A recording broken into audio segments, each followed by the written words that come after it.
Activated Talks here, right, at UNAM Radio. And here we go again. Ladies and gentlemen, activators, today we have a very special guest, Ms Helvi Shinedima, the founder and headmistress of Nduluwa97 Academy. Okay, great. Nice having you today right here at on Activated Talks podcast. Hello, Ms Helvi. Afternoon. Right, great. Today's topic is very interesting. We wanted to look at the in-depth of the effectiveness of the education system and its impact on the school-living learners. So, Ms. Helvi, having to be a headmistress of an academy that deals with learners and also people within the work environment, could you possibly give us an explanation, a brief of what the education system is, and is it in pair with maintaining the African child's cultural norms and belief? Okay. Thank you so much for the question, and thank you again for having me. Okay. To answer your question, I would say no. Because the education system is adapted from our oppressors, and in many cases our teachers or lecturers are not really having a deep cultural identity. Some had it, but as time went, it sort of fades away, and they don't really transfer any cultural norms or beliefs to their learners or students because it's not really nurtured.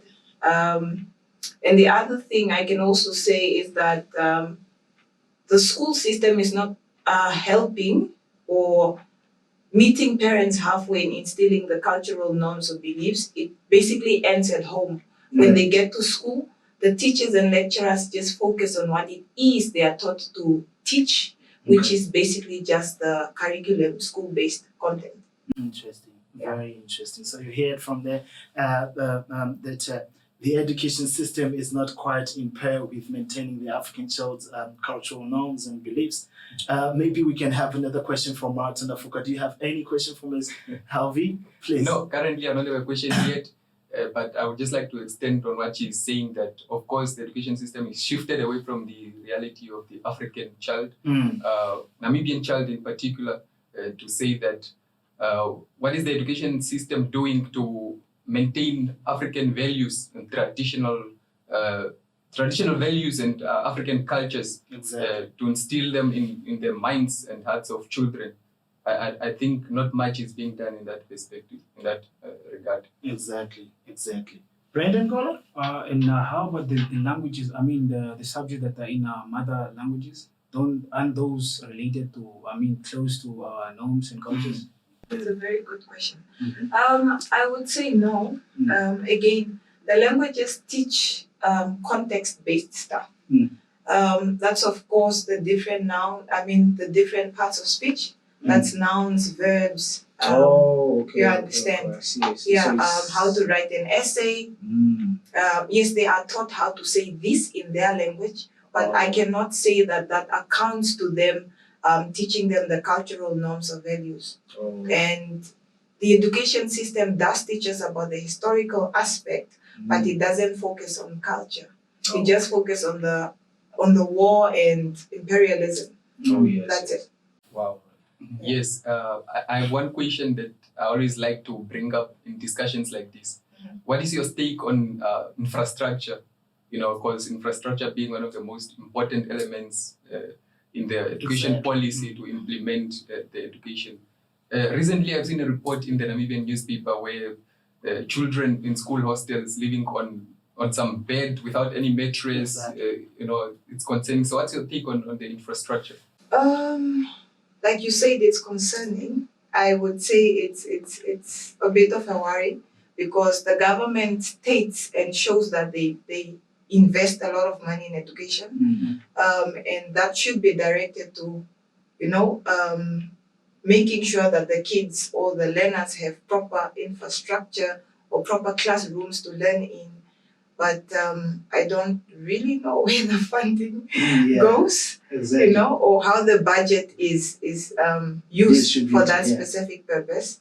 And also, apart from us blaming the government, there are other people involved who handle such things or who are supposed to develop the infrastructure, who are placed in that department to solve that. But in the end, they don't really seem to put any importance on that aspect, which is a bit of a worry because we are sort of telling our younger generation that their future or their current education doesn't really matter because we are not taking it serious ourselves to make sure that they learn in the best conducive environments they can ever have. Yes. Yeah. Okay. Just talking about effectiveness of education, of the education system. I have a cousin of mine, she's in grade 6. And whenever I ask her where the textbooks are, she's like, no, the teachers don't allow us to go with the textbooks home. And I'm like, what? Is that a thing? Does that really allow children to perform to their maximum potential if they cannot go with textbooks to their houses, for example? They should go to government school. Yes, it's a government school. Is there maybe reasons to that? Is that reasonable? To answer his question, I would say yes and no. There is such a thing, of course, but I would say the reason why certain schools don't allow the learners to go with textbooks at home is because they tend to lose them. I would say their responsibility needs to come in from both sides. Schools used to give textbooks in the past, but then in most cases, the textbooks don't come back. But on the other hand, our country or our government preaches that we have free education, but you still find parents being charged to pay for these textbooks in order for the child to receive a textbook. So I would say maybe there is a huge lack when it comes to the government making sure that each and every child has a textbook. That's on the other aspect. Lack of funds, probably to provide the right number or the right amount of textbooks. But the other problem is also responsibility. Parents don't follow up. Did you take the textbook back? Or whose textbook are you having? Because sometimes the kids steal each other's textbooks. So here, the fault lies with the government, 90%, but the children and the parents also need to take responsibility. So that also led to schools having a limited number of textbooks. Yes. Exactly. Yeah. Exactly. I remember there was a time back in high school, I had to pay such a huge amount of money just to be readmitted in my following grade because I had lost my textbooks in high school. Yeah. But ladies and gentlemen, activators, I hope you have learned from that, the effectiveness of the education system. To continue forth, Ms., I still have a list of questions following up. Of course, I hope you're going to bear with us. The second question on my list here says, could Ms. perhaps briefly discuss the underperformance of the boy child with regards to the system in place? Because I have recently witnessed the University of Namibia had a colloquium. I don't know if I'm pronouncing that right. It's an event that mainly focused on the underperformance of the boy child within the academic regards. So could Ms. perhaps give us a brief on why the boy child is lacking behind in regards to I would say the boy child is lacking behind because there's most households are mother-headed, if I may say.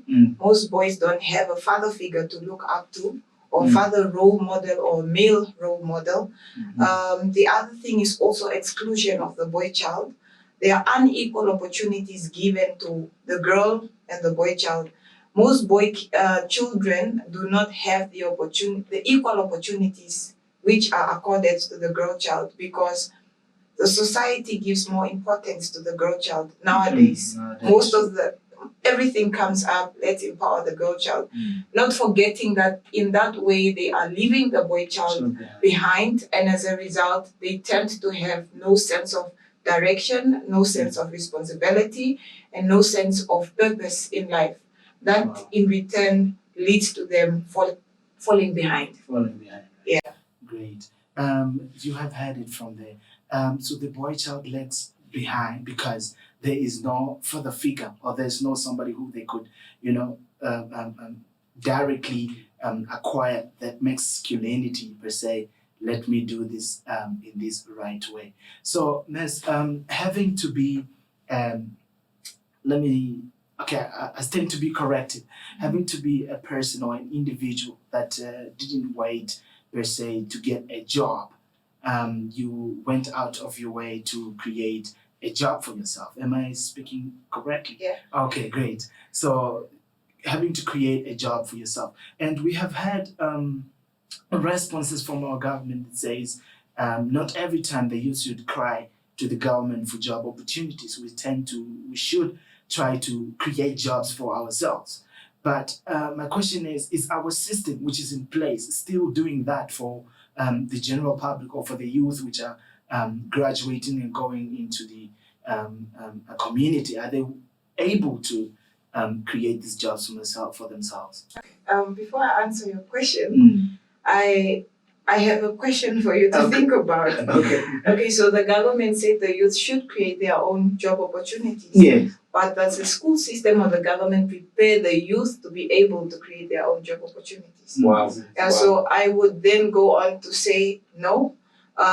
Children or young learners going out of school do not have the high possibility to be employed per se, because they don't have the necessary skills or knowledge to actually perform a task out there. Yes, they do have the knowledge theoretically from university, but they are not taught how to do something. So there's a high skills mismatch between what the universities are providing compared to what the job seekers are seeking for or looking for from an employer.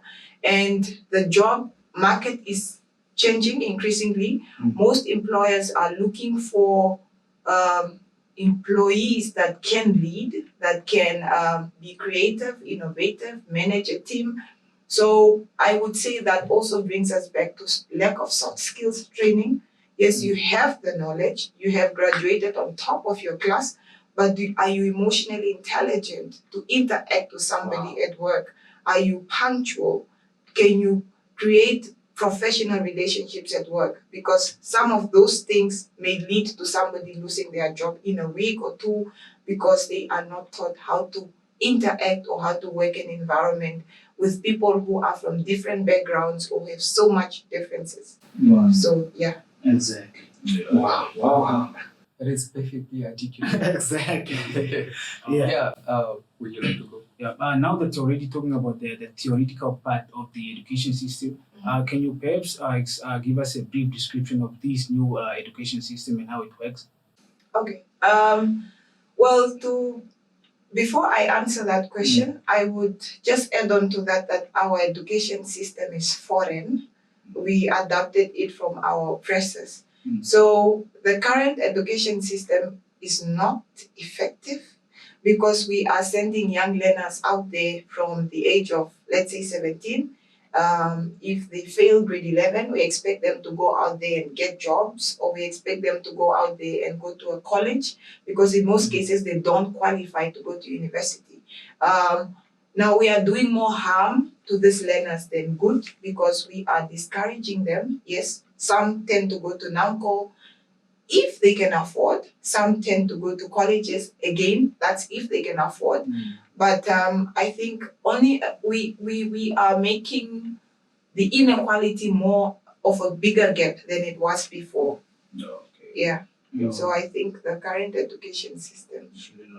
And but don't you think that the decision makers of the education system should also implement subject that would teach us about the most important matters in life or life after school, subjects such as teaching us how these insurance companies work, what credit life is, what how should I say?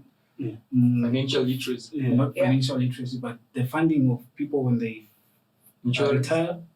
Retirement fund. Retirement fund. Well, the education system is created for us to be employees, obedient employees. Sorry to say that, but that's the honest truth. In a sense that you find a learner who is learning entrepreneurship, business studies, and economics, or a student who is studying business management or anything business related. But none of these individuals really have the practical skills on how to manage money or how to open a business. They just know the tip of the iceberg. You understand? Exactly. And as a result, this young person will grow up to be an adult who can be easily get into debt because they don't understand their finances, no matter how much high they get paid. The education system should teach us that, but then I think that might not benefit the ones benefiting from that failure. Yeah. I mean, I remember having entrepreneurship in throughout high school, and I don't remember being taught about BIPA or the Ministry of Finance, the procedure to register a business, social security, etc. But we're being shoved with all this theoretical knowledge about entrepreneurship, but they didn't teach us about the practical route that we could potentially follow in an event that we would want to embark on such a journey. Yeah, so just to add on to his point, again, we are supposed to be identifying talents and passions in each and every individual, and create platforms, educational platforms that can further nurture these talents and passions, or creativity. Somebody may not have a talent or a passion, but they might be curious about something, and that might be where their talent lies. So if we can't create a specific course for each and every individual, but we can create courses or subjects in line with that. I hope I'm making sense. So to say that, yes, you were never taught about Ministry of Finance or BIPA, I can attest to that. At times on the side, I do business registrations. I've never been taught accounting. I've never been taught business studies, but I have people who have done that and they can't even understand what it is I'm doing. So I think most people would tend to thrive or survive out there if they dare to try things out. But if they are confined to what they have learned in school, then the chances of them really making it out there without a job is minimal. And if the government does want the youth to depend less on them or to stop complaining, I would suggest they equip them with the necessary skills, do some quality control on certain courses, see if they are outdated or not, because some courses that students do or follow, which they have no understanding of, tend to be phased out. When they graduate, there is no job for that specific course. So I'm thinking for them to meet the youth halfway and for the youth to meet the government halfway, they need to do the right thing. Definitely. Yeah. Wow, I cannot get enough of this information. I hope everybody's getting a thing or two from this conversation, Activity Talks podcast right here. Ms. Helvi, just in a nutshell, within your own understanding, of course, the creative child, or per se, area within our country, do you think it's explored? Do you think do they put more emphasis on it in this country? No. Not at all. They don't, because in most cases, but that dates back to our history. When an African child dares to ask questions that are out of the current scope, we tend to shut them down. We tend to discourage them and say, why are you asking that? Don't do that. Or you're not white, There's certain comments. And as a result, this certain individual starts to shrink and think, oh, I can't think outside the box. I can't question things.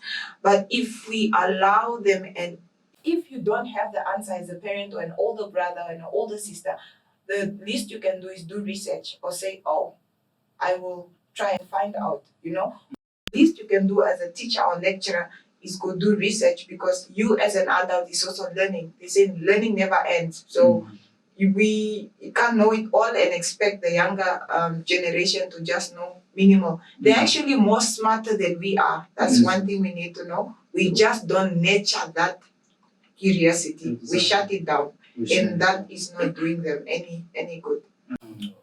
Yeah. I just have two more questions. The first one is, what is your take on the current AS, advanced AS level? Is it effective? Was there enough preparedness in place for it? Yeah, I will let you answer that first. Okay. The current AS level, I don't think if there was enough preparation once again, because it was just a sudden change or shift that came into place. The teachers who are teaching AS are not well equipped. They are not well trained. And as a result, not all learners are performing very well. And that dates back to all the other teachers in the education system. Things are evolving and they don't constantly send them back for training. Most of them are still teaching. Even lecturers are still making the learning environment lecturer-centered or teacher-centered as opposed to learner-centered. So if they can retrain the current teachers who are doing AS level, then maybe it can be effective. And if they can equip the grade 11 learners to pass well, to get to AS, then they are doing justice. But if the grade 11 learners get to fall off or fall behind or fall that grade and they are out of school, that becomes another problem for them to solve. Same as with the grade 9 learners, the current system I've heard, if the grade 9 learner fails 2 times, they are out of the system. Wow. They can't be taken back in unless if they go to VTC or any other vocational training center, but VTC also requires grade 10, not 9. So we are not doing justice. I'm sad to talk about this because the future generation is in huge trouble. Those are our future leaders, and if they are not well equipped, then Yeah, I mean, I always like when I'm discussing such things, I always bring up the future generation. When government officials are negotiating certain deals, are they including the future generations? When they are implementing certain things, are they thinking about the future generation? Yes, but not to move away from the topic. To what extent do you think the auditing process is taken seriously in terms of analyzing funds that are directed toward the implementing the education policy? To what extent is there auditing in your personal? Well, it depends, because most of our leaders in place of the different institutions, especially the education system, lack transparency and accountability. In a sense that they don't make it, they don't show everybody involved that this is what I'm doing, this is what I'm up to, this is how I'm progressing with the task or the responsibility you have handed over to me. And even after they mess up, they don't realize that, oh, I was wrong, or my mistakes or my actions are causing this. It just gets, swept under the carpet. Exactly. So the auditing part, I don't know how far or how effective or how serious they really are, but I don't think if they are doing any justice there. Exactly. I see, before we let you go, wow, this is a session I can't forget. Before we let you go, man, just one quick last question. What do you think in terms of education? Would you suggest, in your own personal view, would you suggest for an individual to undergo self-education or using the system or being in schools? Is it because in Namibia it's very rare, or it's quite limited to find people who undergo self-education or home education? I don't know what term. Homeschooling, exactly. Yeah. So what do you think? What is your take on that? I would suggest self-education or self-development in with, but they should also do a bit of the formal education or be part of the education system. That can be up to, let's say, grade 12, because then they will have a big understanding of what it is they really want to do. Unless if they if they strive to find employment, then they can go up to university with them self-educating themselves, because the education the schools provide and the universities provide is never enough. In fact, when you self-educate yourself, you actually get to learn more and find out more things that you were not taught in the formal setting. And with the life experiences, if you try to put into practice what you're learning, you actually get to gain more knowledge and skills compared to what you were taught in university. Very interesting. Wow. Okay, ladies and gentlemen, activators, I hope you have heard it from Ms Helvi Shinedima. Ndjuluwa Academy, I believe it speaks for itself from Activated Talks podcast. You can as well just see what kind of education does the children in Ndjuluwa Academy receive. Definitely. Top tier. Exactly. Can I just have also? Can I just know a little bit more information about the academy, Ndjuluwa Academy? Yes. Okay. So Ndjuluwa97 Academy provides extra classes to school learners. Let me say from grade 0 to grade 12, including those who are doing NAMCO. So we also provide sports such as karate. They are karate instructor. We have soccer. We have netball and chess. And apart from that, we also take the learners to different institutions like UNAM, high institutions, for a tour, educational tours, NAST, and the different museums in town. And we launched something last year, which was a career event where we invited different professionals who would come to speak to our learners in different professions. And the learners would come dressed up as their future professionals. Wow. So lawyers came dressed up as lawyers, doctors, just to live a day or run a mile in their future self and to get to learn more practical skills and for them to see whether they can really do or follow this path or not, because they still have more time to change. We are doing this to prevent them from changing courses when they get to university because it's time consuming.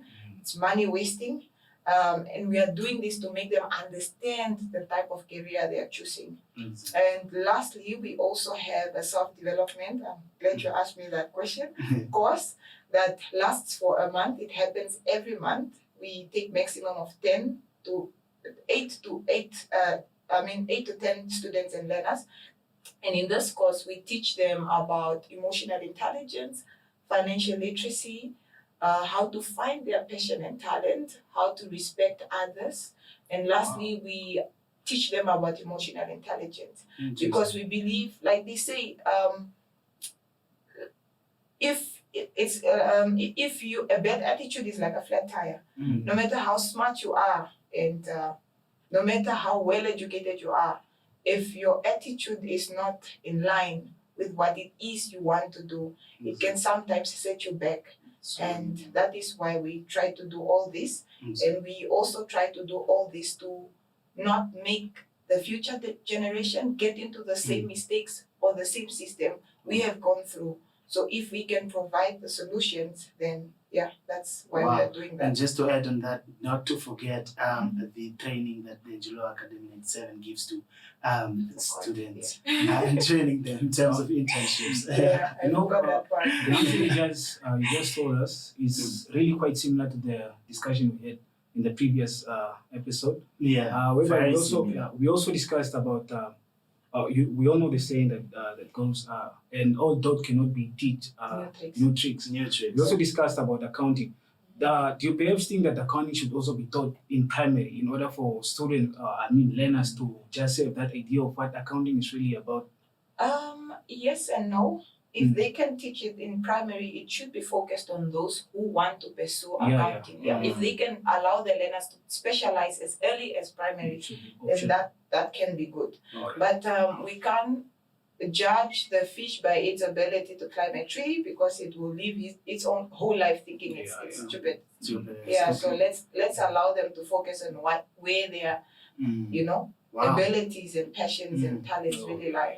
Wow. Activators, do not let's not allow the fish to. That's the thing. Well, with that out of the way, activators, you've heard it from us, Activated Talks podcast. Don't forget to leave us a like and a comment. With that out of the way, see you next time. We are out. Thank you so much.